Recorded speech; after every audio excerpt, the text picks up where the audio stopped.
Simple কথা কিন্তু ভাই, ওনার মধ্যে এগুলো উদাহরণ গ্রহণ করছে, যে উদাহরণ আপনার কাছের লোকরা গ্রহণ করে না।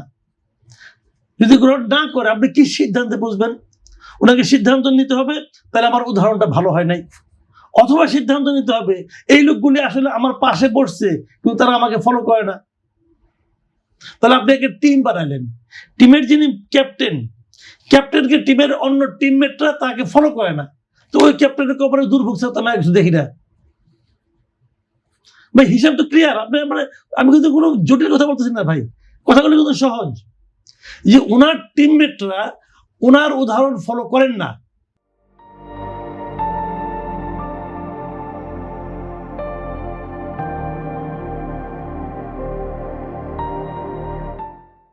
ওনার টিমমেটরা মনে করেন না ক্যাপ্টেন বোকা, এরকম করে খেয়ে এর মনে করেন, তাহলে সেই টিম কি গোল দিয়ে জিততে পারবে?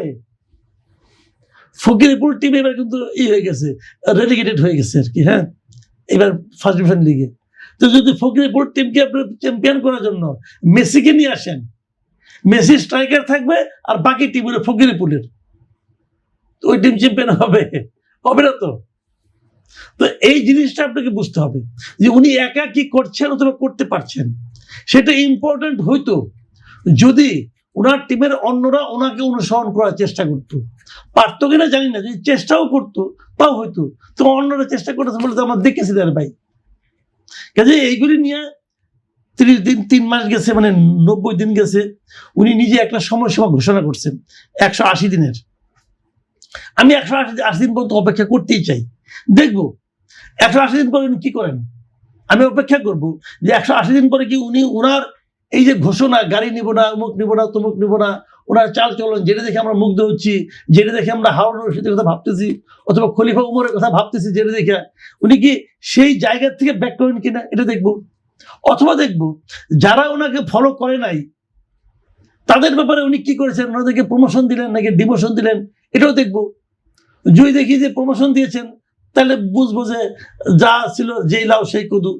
আর যদি দেখি যে না প্রমোশন দেন না, ডিমোশন দিয়েছেন, তাহলে বুঝবো উনি তো নতুন করে কিছু করতে চাচ্ছেন। দেখি 180 দিন, কিন্তু 3 মাস টু আর্লি ওয়েট করেন। এখন পর্যন্ত আহামরি কিছু হয় নাই, অত দূর দরকার নাই। আমি ওই মানে আপনার মুস্তাকুর রহমান সাহেব কি করলেন অমুক অত বড় বড় আলাপে যাই না।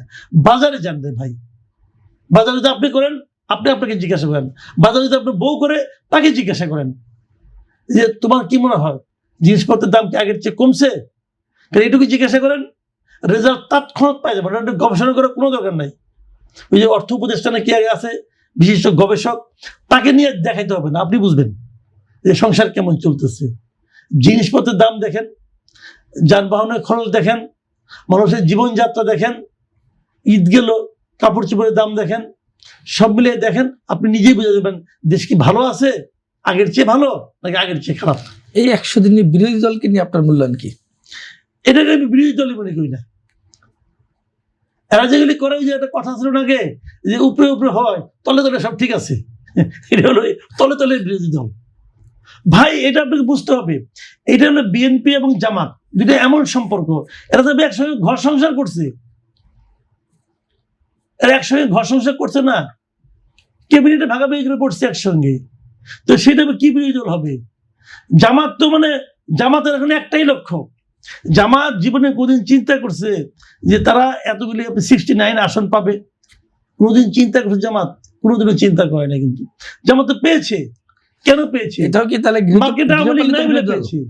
আমি বলি আপনাকে, মার্কেটে আওয়ামী লীগ নাই বলে জামাত এতগুলি আসন পাইছে।